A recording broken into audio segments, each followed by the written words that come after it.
कोई पूर्व का कर्म ऐसा होगा जिसके कारणवश हमारा जन्म ऐसा हुआ। पूज्य महाराज जी पूर्व का सुनने के लिए आप हमारे चैनल को सब्सक्राइब। फिर निवेदन है, अच्छा करते चलिए अपनी जिंदगी में, कुछ अच्छा करने का प्रयास करो। केवल ये मत सोचना कि मैंने बहुत सारा दान दे दिया, मैंने बहुत सारा धन दे दिया तो मैं बैकुंठ जाने का अधिकारी हो गया।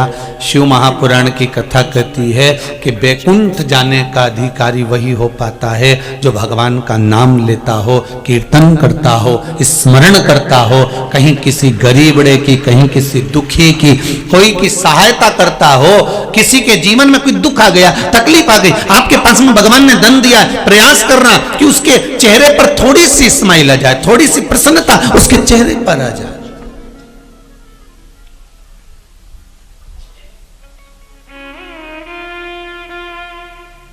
श्री शिवाय नमस्तुभ्यं महाराज।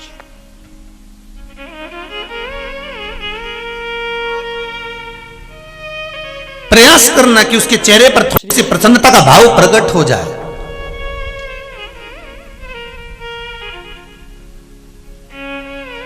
श्री शिवाय नमस्तुभ्यं महाराज। प्रयास करो कि अगर किसी दुखी के चेहरे पर प्रसन्नता ला दी तो हो सकता है किसी मंदिर में दीप जलाने के बराबर हो जाए। श्री शिवाय नमस्तुभ्यं महाराज।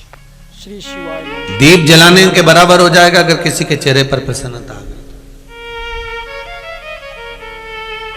कुछ थोड़ा सा अच्छा करने का प्रयास करो, ध्यान दीजिएगा। श्री शिवाय नमस्तुभ्यं। भगवान राम ने कहा, हनुमान एक बात कहना चाहूंगा, ये जितने नदी, तालाब, सरोवर, बावड़ी, वृक्ष, लता, पत्र, पत्थर, ये सब पूर्व समय के कर्म का भोग रहे हैं, इसीलिए ये पत्थर बन गए। शिव महापुराण कहती है, गरुड़ पुराण कहती है, 20 लाख योनि, 84 लाख योनियों में 20 लाख योनि तो इन पेड़ पौधे की है। ये भी तो कर्म का भोग रहा है। कितना दुख सहन कर रहे होंगे, ठंड में पेड़ खड़े की खड़े हैं, कोई उनकी पत्ती नोच रहा है, कोई फल नोच रहा है, उसमें केरी लग गई तो पत्थर मारे जा रहे हैं, पत्थर पड़ रहे हैं।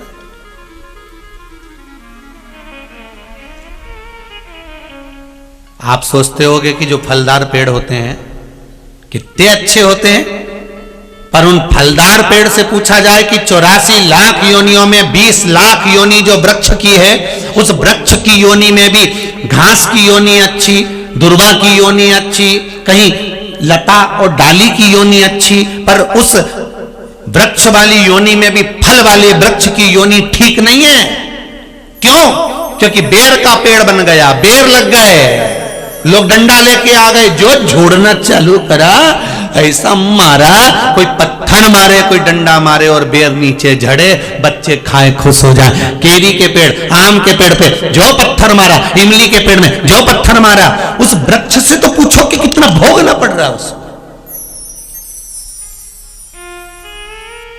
उस वृक्ष से तो पूछा जाए कि उसको कितना भुगतना पड़ रहा है। जिस पर पत्थर पड़ रहे हो, डंडे पड़ रहे हो और उसको झड़ाया जा रहा हो, गिराया जा रहा हो, उससे पूछो हमारे चैनल को सब्सक्राइब करें।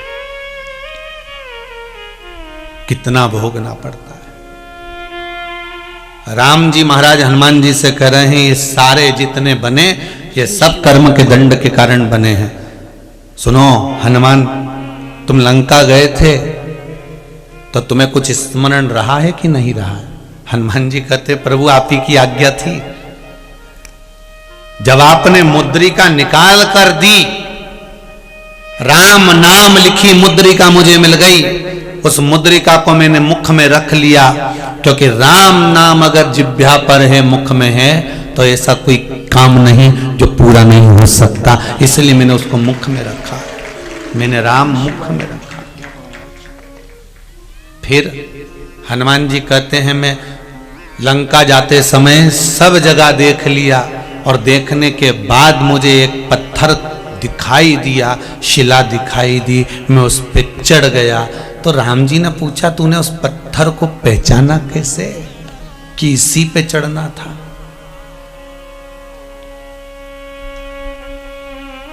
तूने पहचाना कैसे उस पत्थर को? श्री शिवाय नमस्तुभ्यं महाराज।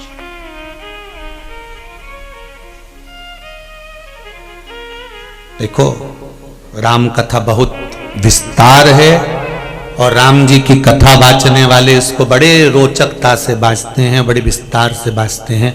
हमको तो थोड़ी बहुत जो बाबा ने, भोलेनाथ जी ने तीसरे नेत्र की कथा में दे दी है वही आपको बता रहे हैं। बाकी के राम कथा बांचने वाले बहुत सुंदर भाव से इसको व्यक्त करते हैं। हाँ, एक बार अगर मौका मिलेगा तो जैसे यहां चल रही है त्रिनेत्र शिव महापुराण की कथा, वैष्णव शिव महापुराण की कथा हुई, अहिल्याबाई शिव महापुराण की कथा हुई, आगे चलकर कभी योग बनेगा तो श्री राम शिव महापुराण की कथा भी बांचेंगे, प्रयास करेंगे पूरा। कोई पुराने गुण तत्वों को लेते हुए, जैसे शिव महापुराण के अंतर्गत त्रिनेत्र के भावों से जो लिया गया है वो आपको सामने प्रस्तुत कर रहे हैं। जो लिया इस त्रिनेत्र शिव महापुराण से, जो ग्रहण किया वो आपके सामने राम जी हनुमान जी से कर रहे हैं। तूने उस पत्थर को कैसे पहचाना? जिस पत्थर पर तू चढ़ा था उस पत्थर को कैसे जाना है तू?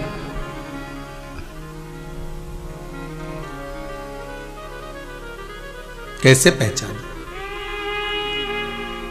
हनुमान जी ने कहा जो मुख में राम था, केवल मुख में राम नहीं था, ये मुद्रिका जो राम नाम की मुख में थी, अगर राम हमारे जिह्वा पर है तो ये 3.5 करोड़ रोम छिद्र में राम समाहित है।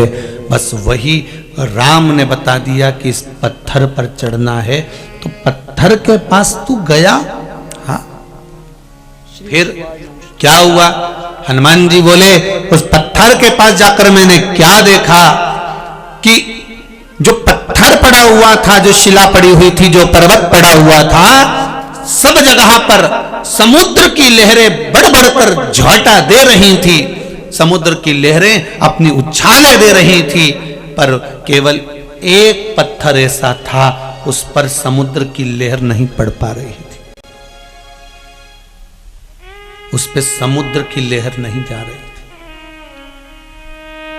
जैसे प्रभु हनुमान जी ने कहा, जैसे आप माता अहिल्या के दरवाजे पर गए थे और मां अहिल्या जो पत्थर की हो गई थी, ना वहां पशु आते थे ना वहां पक्षी आते थे। क्यों? जिसको श्राप लगा होता है उसके पास में कोई नहीं आता। ये हमारे कर्मों का खेल है महाराज जी। आपके पास में धन होगा, दुनिया आपकी होगी। आपके पास में संपदा होगी, दुनिया आपकी होगी। आपके पास में वैभव होगा, दुनिया आपकी होगी। और जब आपकी दुख की घड़ी आएगी, जब आपकी तकलीफ की घड़ी आएगी, जब आपके जीवन में कष्ट आएगा, जब आपके जीवन में रोग आएगा, जब आपके जीवन में बीमारी आएगी, जब आपके जीवन में थोड़ा सा दुख तकलीफ आ गई, जो अपने थे वो भी साथ छोड़ देते, जो अपने थे वो भी साथ छोड़ देते। अभी अभी कोरोना महामारी में देखा होगा आपने, परिवार वालों को फोन करके बोला कि तुम्हारे दादाजी चले गए, अंतिम संस्कार करना है, तो परिवार वाले बोलते हैं कि तुम ही कर लो। अखबार में पढ़ा होगा, कहीं बेटी को फोन लगाया जा रहा है, कहीं दामाद को फोन लगाया जा रहा है, कहीं बेटे को लगाया जा रहा है, कहीं बहू को फोन लगाया जा रहा है। बाप मरा, बेटे ने अंतिम संस्कार नहीं करा, बेटा गया, पिता ने अंतिम संस्कार नहीं करा। बस घर में रोते रहे, धन समेटते रहे, और अग्नि देने वाले कोई दूसरे ही थे जो सेवा में लगे हुए थे। इस भारत सरकार के जो लोग सेवा में लगे हुए थे, उन्हीं ने अंतिम संस्कार कर दिया, उन्हीं ने अग्नि दे दी, उन्हीं ने सब कर दिया, उन्हीं ने कर दिया।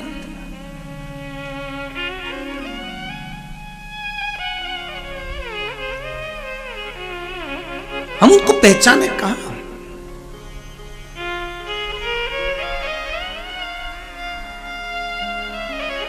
श्री शिवाय नमस्तुभ्यं महाराज। सेवा का सही उद्देश्य तो ये जो करते हैं इनसे पूछा जाए। हमें लगता है ये इस समाज के हैं, ये इस समाज, पर सेवा का सही उद्देश्य तो इनसे सीखा जाए कि सेवा किसको कहते हैं, सेवा किसको कहता है, उनसे सीखा जाए। महाराज जितनी जितनी नीचे नीचे जो लोग हैं, दिखता है कि ये अन्य समाज, नहीं, सेवा का प्रकल्प इनसे सीखिए, ये बता सकते हैं सेवा किसको कहते हैं।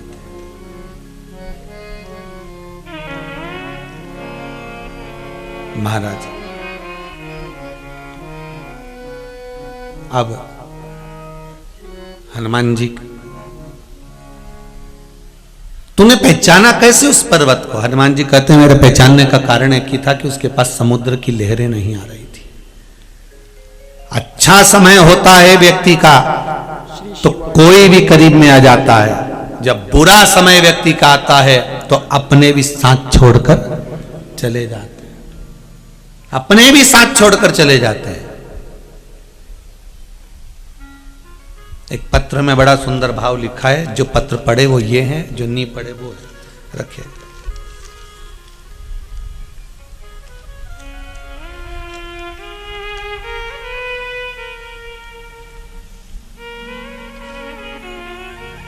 पूज्य महाराज जी का भजन सुनने के पुष्पलता प्रकाश बारंगे सारणी से हैं।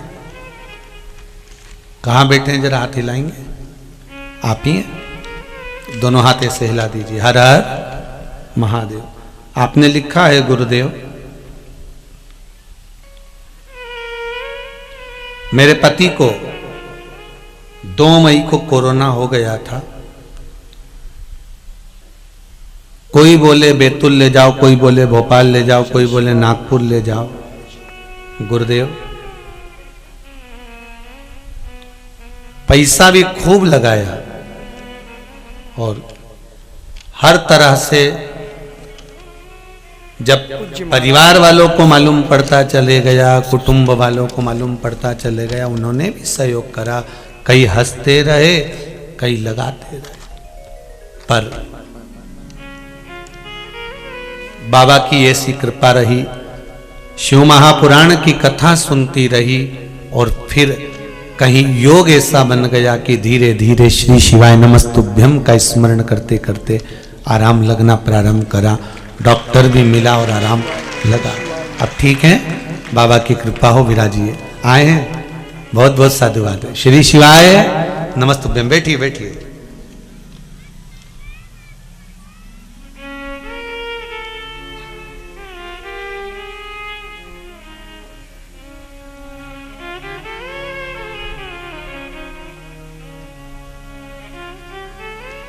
उन्होंने लिखा है, मेरी सारी बहनों का एक ही कहना था कि परिस्थिति कैसी भी हो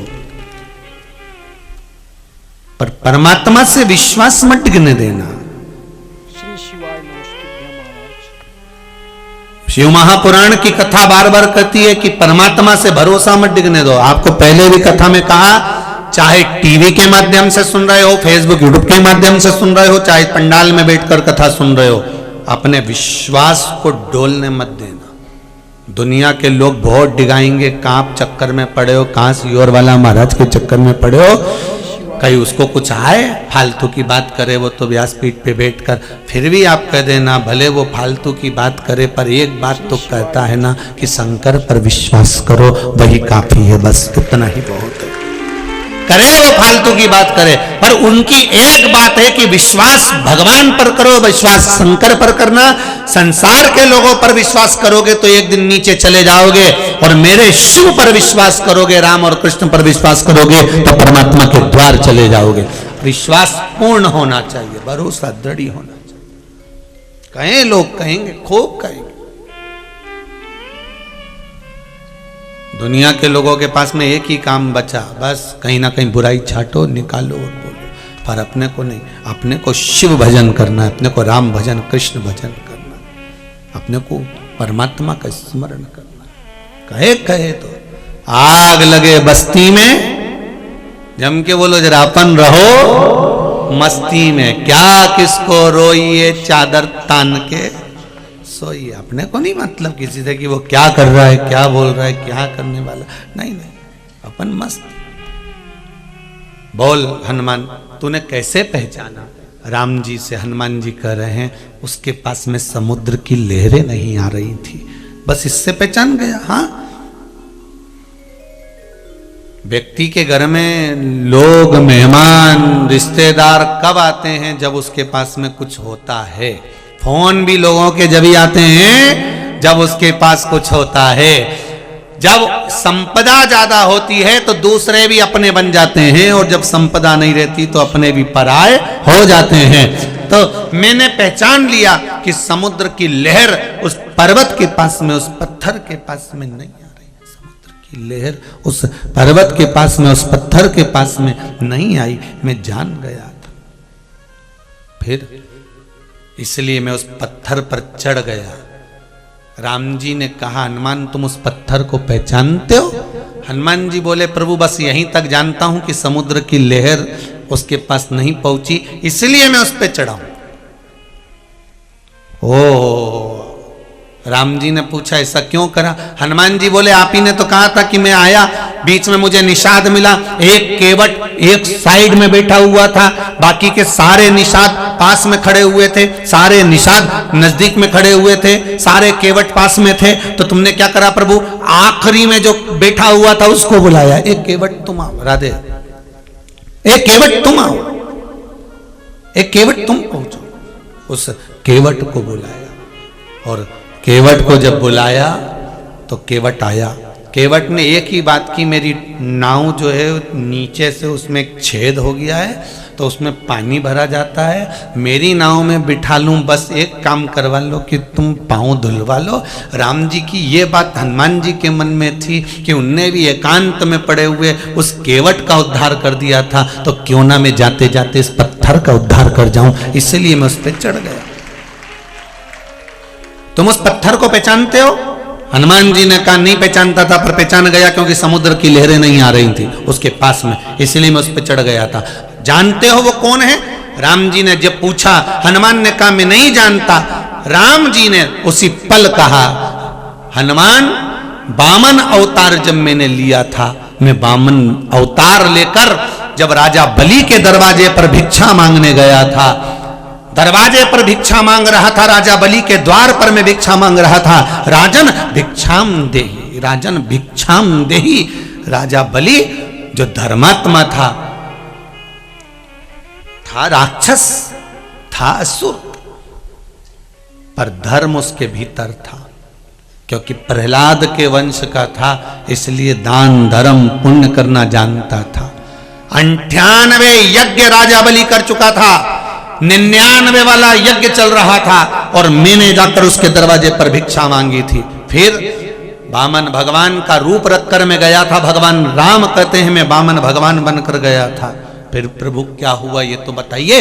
तब भगवान कहते हैं जब मैं उसके यहाँ भिक्षा मांगने गया, तब मैंने उसके द्वार पर जाकर आवाज लगाई। द्वारपालों ने जाकर राजा बलि से कहा, राजा बलि दौड़ के दरवाजे पर आया कि ब्राह्मण का बालक आया है, मैं उसको भिक्षा दे दूं। पर मैं जैसे ही दरवाजे पर पहुंचा तो वामन भगवान ने कहा, राजन भिक्षा चाहिए। राजा बलि भिक्षा चाहिए। मैंने जब राजा बलि के दरवाजे पर आवाज लगाई भिक्षा मांगने के लिए, तब राजा बलि मुझसे कहते हैं, प्रभु भिक्षा चाहिए? हाँ तो ले लो जो चाहिए आपको। भगवान बोलते हैं संकल्प छोड़ना पड़ेगा, संकल्प छोड़। फिर राजा बलि उस समय पर अपने बेटे को आवाज लगाए, जय जय, बेटे को आवाज लगाई राजा बलि ने, जय जय। राजा बलि ने अपने पुत्र को आवाज लगाई, बेटा दौड़ कर आया, पिताजी बोलिए क्या बात है, क्या बात है, बोलिए। श्री शिवाय नमस्तुभ्यं महाराज। संकल्प छोड़ना है बेटा, 3 पग भूमि का दान देना है, मुझे संकल्प छोड़ना है। जा जल्दी जाकर कमंडल लेकर आ, पानी का पात्र लेकर आ।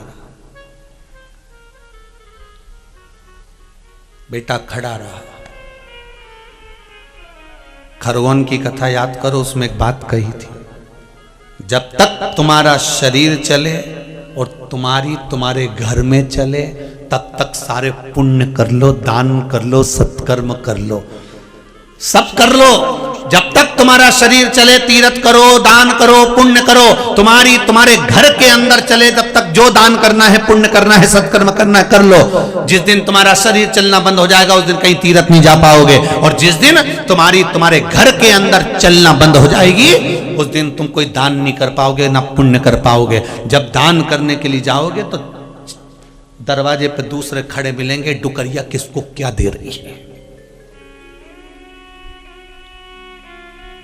तुम्हारे घर में चले जब तक दान कर लो, पुण्य कर लो, सत्कर्म कर लो, भागवत, रामायण, गीता, शिव पुराण जो करवाना है करवा लो। तुम्हारी जब तक चले तब तक करवाओ, क्योंकि जब तुम्हारी चलना बंद हो जाएगी तो फिर तो तुम जब घर की बहुएं नहीं सुनेगी, बेटा नहीं सुनेगा, परिवार के लोग नहीं सुनेंगे, बेटी नहीं सुने, दामाद नहीं सुने, पोता पोती नहीं सुने, तो तुम कौन सा दान कर सकती हो, तुम कौन सी कथा करवा सकती हो, तुम कौन सा धर्म कर सकती हो, तुम कौन सा पुण्य कर सकते हो। जब तक तुम्हारा शरीर चले तब तक तीर्थ व्रत जो करना है, और तुम्हारा घर में तुम्हारी चले जब तक दान पुण्य संकीर्तन सब कर लो, फिर नहीं हो सकता। बड़ा मुश्किल है महाराज, जब घर में जगदम्बा होना जाती है, बड़ा मुश्किल है। फिर तो बहन बेटी को भी अगर एक साड़ी दे रहे हो ना तो उसका पूरा ध्यान रहता है, मम्मी कहां से आई ये वाली साड़ी, पूछ लेती है। जो तुमने जीजी को दी ये साड़ी कहां से आई थी, फिर मम्मी बोलती बेटा मैं मायके गई थी ना तो वहां से साड़ी मिली थी, मैंने संभाल के रख दी थी। अच्छा तो मेरे को तो कभी नहीं दिखाई, तुमने कभी मेरे को तो नहीं दिखाया। फिर माँ कहती है बेटा मैं भूल गई थी, बस जो माँ ने बोला भूल गई थी, सास ने जो बोला भूल गई थी, इतने में तो बहू का मुंह भगोना हो गया। अब क्या बोले, तुरंत 8 दिन तक तो ऐसी फूली बाई जैसी फिरे, भगोना जैसा मुंह लेके, ना बात करे ना चित करे, ना बोले ना चाले। एक दिन पति ने पूछ लिया क्यों हुआ क्या, तू रोटी वोटी नहीं खा रही, चुप चुप रह रही है, क्या बात है। और ऐसे समय पर मेरा पतियों से निवेदन है, जब ये जगदम्बा फूली बाई बन जाए तो तुम काहे को पूछो, कौन ने कहा तुमसे कि पूछो तुम इससे। पर ये पूछे उससे, तू ये बता कि तू भोजन नहीं कर रही है, तुम्हारी मम्मी है ना इतनी बेकार है ना, क्या करा उनने, जीजी को साड़ी दे दी निकाल के, साड़ी, हाँ, और मेरे को दिखाई तक नहीं। हो पति ने मन में सोचा तेरे पास कमी है, अलमारी तो भरी है, जैसी मां वैसा बेटा, तुम कभी मेरा पक्ष नहीं ले सकते। श्री शिवाय नमस्तुभ्यं महाराज। 4-6 आंसू जो ढलाया, बापड़ा पत्थर जैसा था, मोम बन गया जगदम्बा।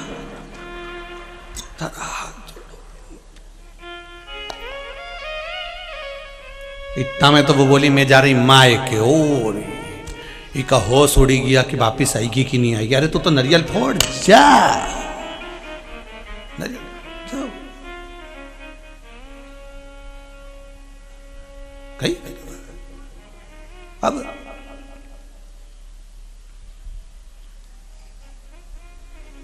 जब तक तुम्हारा शरीर चले और तुम्हारे घर में चले तब तक सारे पुण्य दान सत्कर्म कर लो। महाराज राजा बलि अपने बेटे से कह रहा है जजे जाओ जल्दी से जाकर जल का पात्र लेकर आओ। बेटा नहीं गया, खड़ा खड़ा देखता रहा। क्यों?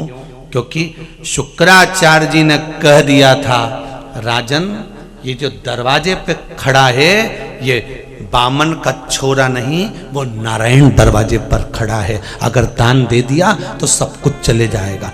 बेटा नहीं हिला, बेटा खड़ा रहा। अब ईमानदारी से बोलो जमीन किसकी थी, राजा बलि की कि राजा बलि के बेटे की? बोलते जाओ जरा, किसकी थी? राजा बलि के बेटे की, राजा बलि की। जायदाद किसकी थी? राजा बलि की।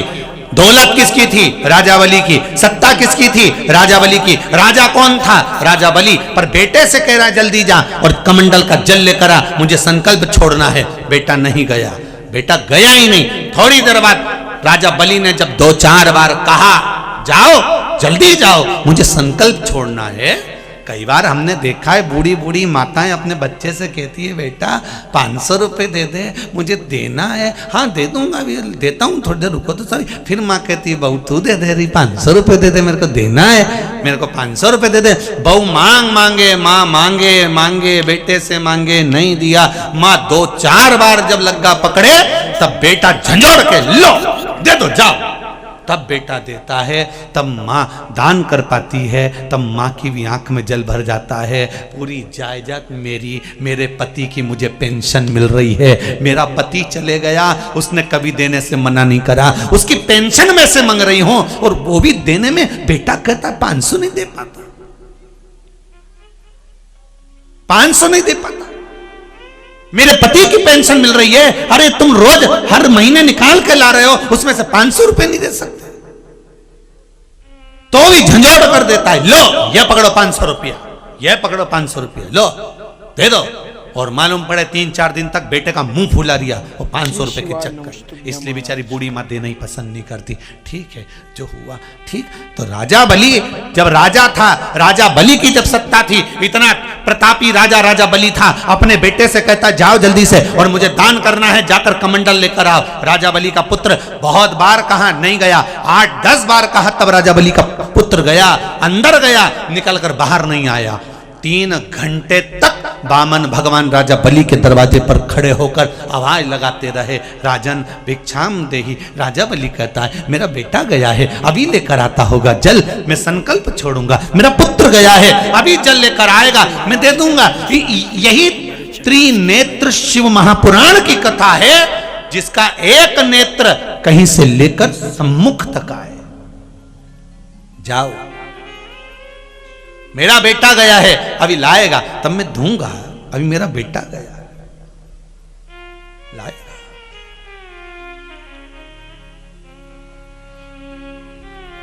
त्रिनेत्र शिव महापुराण की कथा कहती है कि ये शंकर का जो तीसरा नेत्र है, यही दर्शा रहे हैं मेरे राम की नेत्र की दृष्टि कहां कहां है, कहां कहां। जाओ बेटा नहीं आया। वामन भगवान ने कहा राजन काल करे सो आज कर, आज करे सो कल में प्रलय होएगी, दान करेगा करो। राजन समय निकल रहा है, तुम दान करो राजन, दान करो, करो दान। और आपसे एक बात कहें, अच्छा लगे तो स्वीकार करना। आप अगर कुछ दान नहीं दे सकते, आप कुछ दान नहीं कर सकते, तो एक निवेदन जरूर है कि 1 लोटा पानी का दान शंकर के मंदिर में शिव पर चढ़ाकर रोज कर दिया करो। बहुत पूज्य महाराज जी का भजन। जरूरी नहीं कि आप बहुत दोगे तभी आपका नाम होगा। आप तो एक शंकर को चाहिए ही क्या, 1 बेलपत्रम 1 पुष्पम 1 लोटा जल, बस शिव को चाहिए।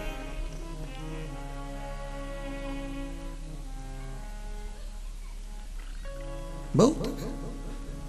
कहां से लाऊं गंगा, कहां से लाऊं यमुना, कहां से लाऊं सरयू अपार पड़ी रे। ओ भोले तेरी सेवा हमसे ना बनी रे। ओ भोले कहाँ से लाऊं लड्डू, कहाँ से लाऊं पेड़ा, कहाँ से लाऊं लड्डू, कहाँ से लाऊं पेड़ा, कहाँ से लाऊं बर्फी वो शक्कर चढ़ी रे, कहाँ से लाऊं बर्फी वो शक्कर चढ़ी रे। ओ कहाँ से लाऊं बर्फी वो शक्कर चढ़ी रे, कहाँ से लाऊं बर्फी वो शक्कर चढ़ी रे।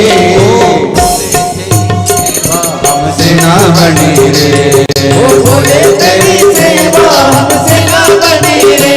ओ भोले तेरी सेवा हमसे ना बनी रे, भोले तेरी सेवा हमसे ना बनी रे। ओ पूजा की थाली हम लिए खड़े रे, पूजा पूजा की थाली हम लिए खड़े रे, पूजा की थाली हम लिए खड़े रे, पूजा की थाली हम लिए खड़े रे,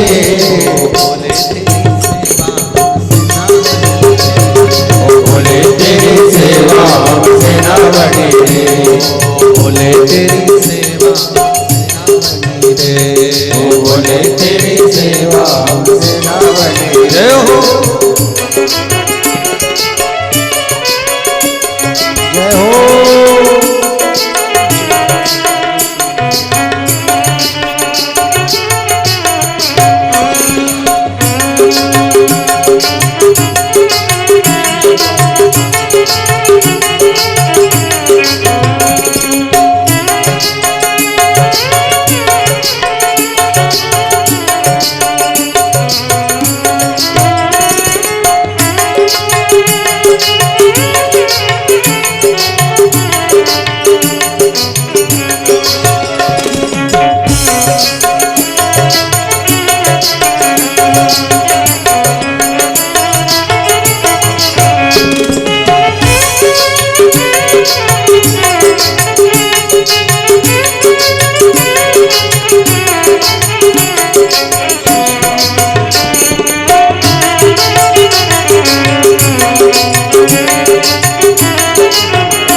से लाऊं चंदा, कहाँ से लाऊं सूरज, कहाँ से लाऊं चंदा, कहाँ से लाऊं सूरज, कहाँ से लाऊं चंदा, कहाँ से लाऊं सूरज, कहाँ से लाऊं चंदा, कहाँ से लाऊं सूरज, कहाँ से लाऊं तारे आकाश जड़े रे, कहाँ से लाऊं तारे आकाश जड़े रे, कहाँ से लाऊं तारे आकाश जड़े रे, कहाँ से लाऊं तारे आकाश जड़े रे, बोले तेरी सेवा हमसे ना बनी रे, बोले तेरी सेवा हमसे ना बनी रे, बोले तेरी सेवा बोले तेरी सेवा हमसे ना बनी रे, पूजा की थाली पूजा की थाली हम लिए खड़े रे, पूजा की थाली हम लिए खड़े रे, पूजा की थाली हम लिए खड़े रे, बोले तेरी सेवा हमसे ना बनी रे, बोले तेरी सेवा हमसे ना बनी रे, बोले तेरी सेवा हमसे ना बनी रे, बोले तेरी सेवा हमसे ना बनी रे, बोले तेरी सेवा हमसे ना बनी रे, बोले तेरी सेवा हमसे ना बनी रे, बोले तेरी सेवा हमसे ना बनी रे, बोले तेरी सेवा हमसे ना बनी रे, हर महादेव हर शंभु है, शिव है, त्रिकालदर्शी है, कैलाशी है, अविनाशी है, शंकर। ये आपकी कृपा, आपकी दया, करुणा सागर शिव। पहले भी निवेदन कर, आज फिर करते हैं, कुछ दान बने ना बने, कुछ पुण्य बने ना बने, एक लोटा जल शिव जी को समर्पित कर दो। कितना जल? जम के बोलिए जरा। एक लोटा पानी, एक जल का पात्र भरकर, कलश भरकर भगवान को समर्पित करो। एक लोटा पात्र जल का बहुत है। हर हर महा, एक लोटा जल बहुत है शिव। भगवान कभी नहीं कहते कि मुझे बहुत सारा चाहिए। भगवान तो कहते हैं थोड़ा दो पर विश्वास से दो, थोड़ा दो पर विश्वास से दो। और विश्वास किसको कहते हैं? ये देखिए कितना सुंदर भाव इस पत्र के अंतर्गत लिखा है। सरोज गुप्ता छिंदवाड़ा पतालेश्वर से आई हैं, कहीं हैं हो तो हाथ हिलाएं खड़े होकर। सरोज गुप्ता,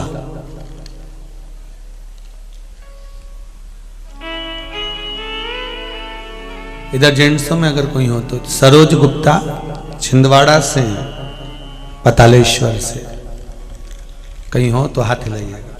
इन्होंने लिखा है, गुरुजी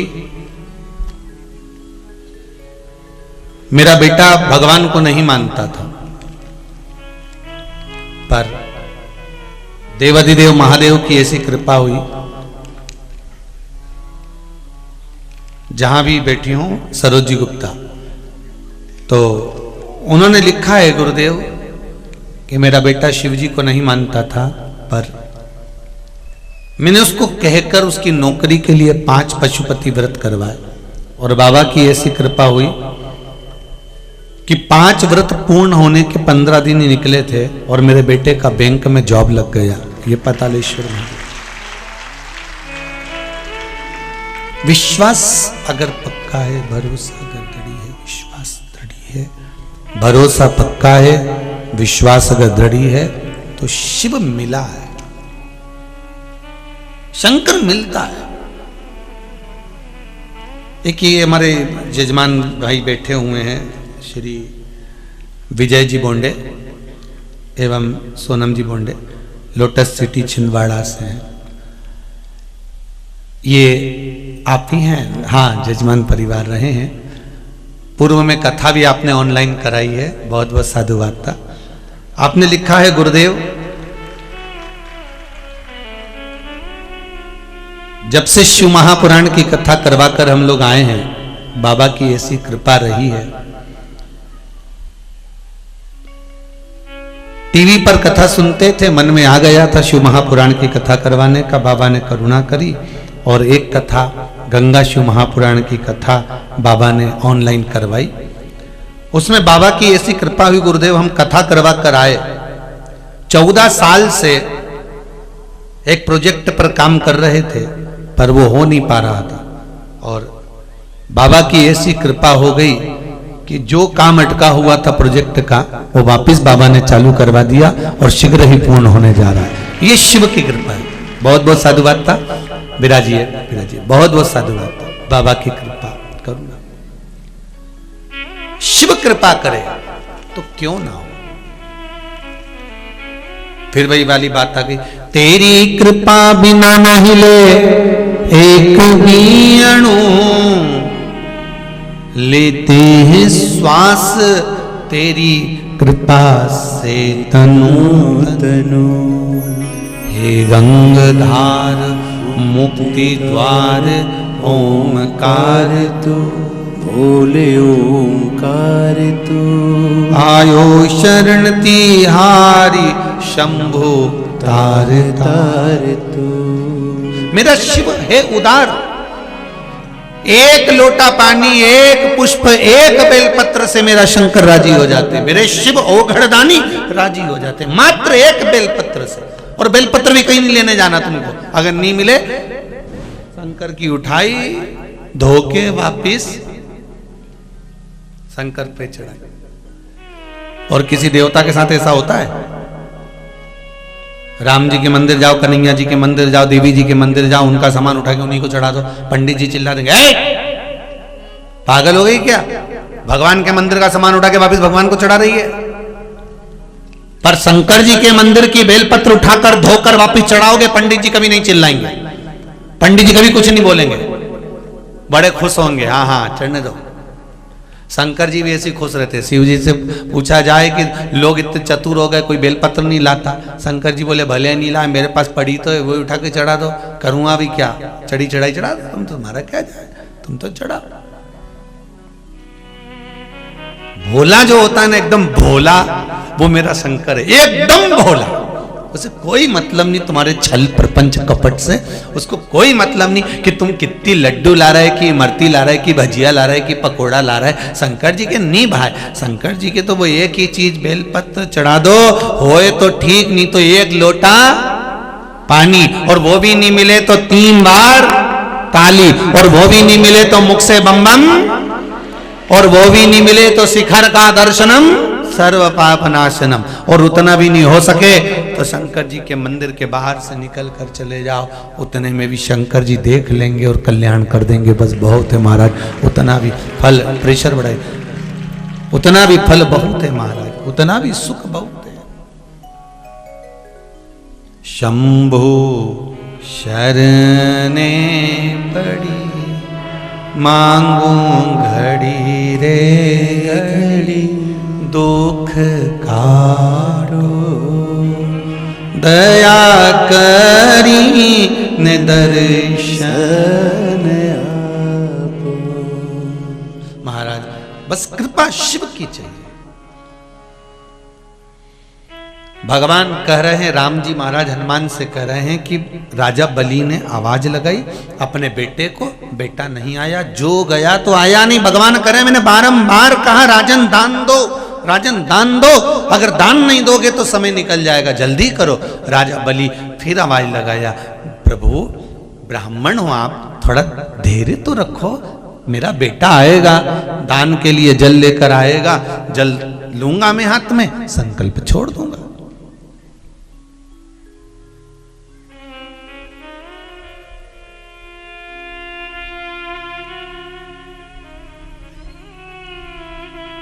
हमको तो ऐसा लग रहा है कि इस कथा में ऐसा भगवान वर्णन करें कि ये उस समय का बेटा नहीं होगा, ये इस समय का ही बेटा होगा। आज के जमाने में भी बच्चों से कह दो बेटा कथा में छोड़िया छोड़िया। आज की औलाद कुत्ते को घुमाना पसंद करती पर डोकरा डोकरी को नहीं, कोई नहीं घुमाए तुम्हें बुढ़ा बुद्धि को। आज की औलाद उनको क्या समझो, कम समझो, कोई नहीं घुमाए तुमको।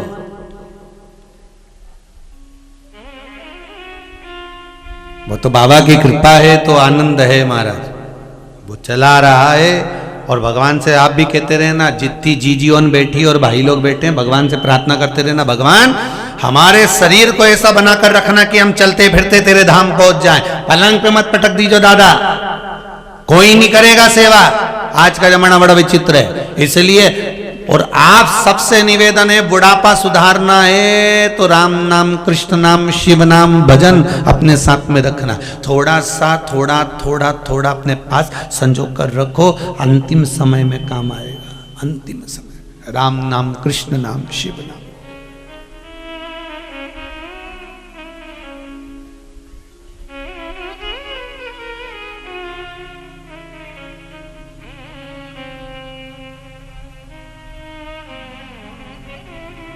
महाराज अंतिम समय में काम आएगा। नहीं आया बेटा,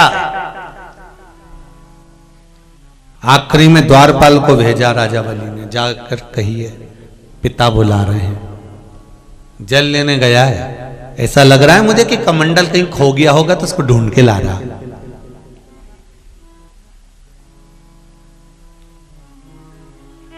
मुझे ऐसा लगता है कि वो ढूंढ के कमंडल ढूंढने गया हो। लोगों की आदत रहती है शादी में, बारात में जब नाचते हैं ना तो जेब में से गड्डी निकालेंगे 10-10, 50-50 की, ये लो।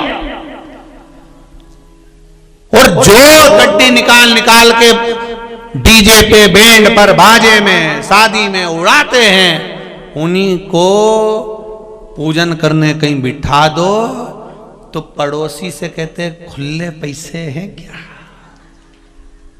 उन्हीं को अगर कहीं पूजन करने बिठा दो तो वो खुले पैसे ढूंढते, उनको खुले पैसे नहीं मिलते, उनको खुले पैसे प्राप्त नहीं। सही है कि गलत है? ईमानदारी से बोलना, सही है कि गलत है? यूं तो वो पैसा यूं उड़ाया, और जरा सा नाचा उन्हें उड़ाया, फिर नाचा उन्हें फिर उड़ाया, और जब कहीं पूजन करने बैठा तो जेब में से कलदार निकालेगा एक एक का। क्यों रे, नाच रहा था तुम्हारा 10 का उड़ा रहा था, वो पूजन करने बैठा 1 रुपया खुला चढ़ा दे। भगवान से कहा गया प्रभु नाचने में तो इतना खर्च करा और दान में 1 रुपया, भगवान बोले हिसाब में जुड़ जाएगा, तू टेंशन मत ले। पार्वती से शिवजी बोले तू चिंता मत कर, जितना इसने नाचने में खर्च करा है इसके परिवार वाले इसको भी खूब नचाएंगे टोकरे को, तू क्या चिंता करे, कर ले। भजन में खर्च करा होता, कोई ब्राह्मण पूजन कराने बैठा, कोई ब्राह्मण ने पूजन कराने का प्रयास करा और ये खुले पैसे जेब में देख रहा, और वहां नाच रहे थे, डिस्को कर रहे थे, वहां बैंड बाजे पे नाच रहे थे, तो वहां 10-10 के नोट की गड्डियां उड़ाई, 50 के नोट की गड्डी उड़ाई। और जहां दान धर्म का नंबर आया, ब्राह्मण ने कहा यहाँ दक्षिणा चढ़ाना है, मैं खुला पैसा लेके बैठ गया एक, और फिर पंडित जी ने कहा 1 रुपया, पत्रम पुष्पम,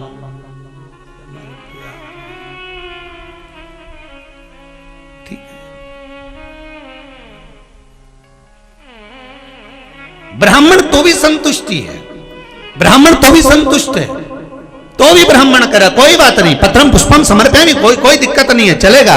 भगवान को जो आप दे रहे हो, जैसा दे रहे हो वैसा आपको प्राप्त होना है। इसलिए फिर निवेदन है, 1 लोटा पानी चढ़ाओ पर दिल से चढ़ाओ, 1 बेलपत्र चढ़ाओ पर दिल से चढ़ाओ, 1 पुष्प चढ़ाओ पर दिल से चढ़ाओ, 1 चावल का दाना चढ़ाओ पर दिल से चढ़ाओ। मन से चढ़ना चाहिए। भगवान को जो आप दो वो मन से दो, दिल से दो, हृदय से दो, चित्त वृत्ति से दो। भगवान नहीं कहता कि तुम यहाँ ढोंग कर देना या बहुता में देना और तुम्हारा हृदय, भगवान का नहीं, दिल दुखा कर नहीं।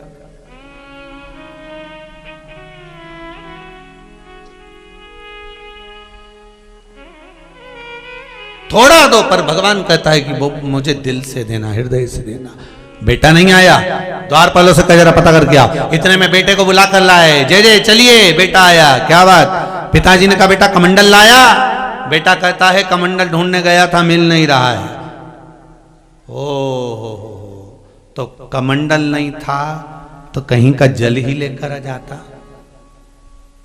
कहीं का जल लेकर आ जाता।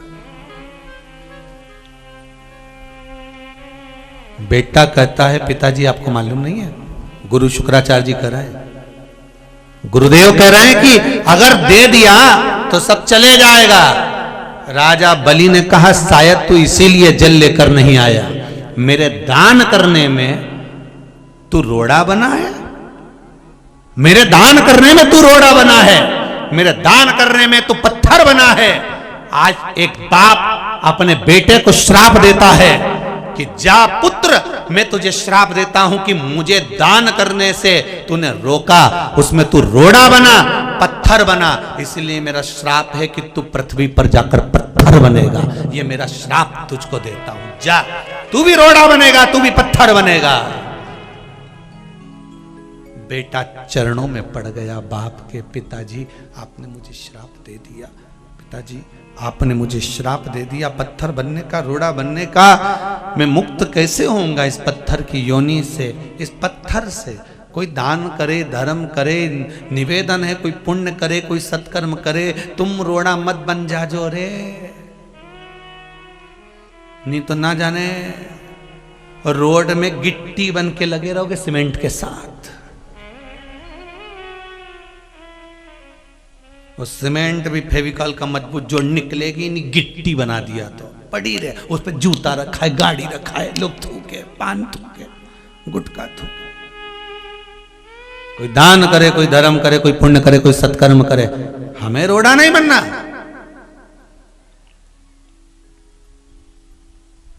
धर्म करो, पुण्य करो, दान करो, मना नहीं। अभी किसी का फोन आया था दिन में, आशीष जी बता रहे थे गुरुजी वो 5 जनवरी को गोवर्धन नाथ जी की परिक्रमा रखी है, हमने तो पहले भी आपको निमंत्रण दिया, रुकने की व्यवस्था आपको करना। 1 दिन की परिक्रमा है गिरिराज बाबा की, सवेरे 9 बजे जतिपुरा मुखाग्रविंद से परिक्रमा गिरिराज जी की प्रारंभ होगी और बड़े भाव से गोवर्धन नाथ जी का नाम लेते हुए, आनंद करते हुए, शादी ब्याह कुछ भी नहीं है, बड़े आनंद में आओ आप सभी।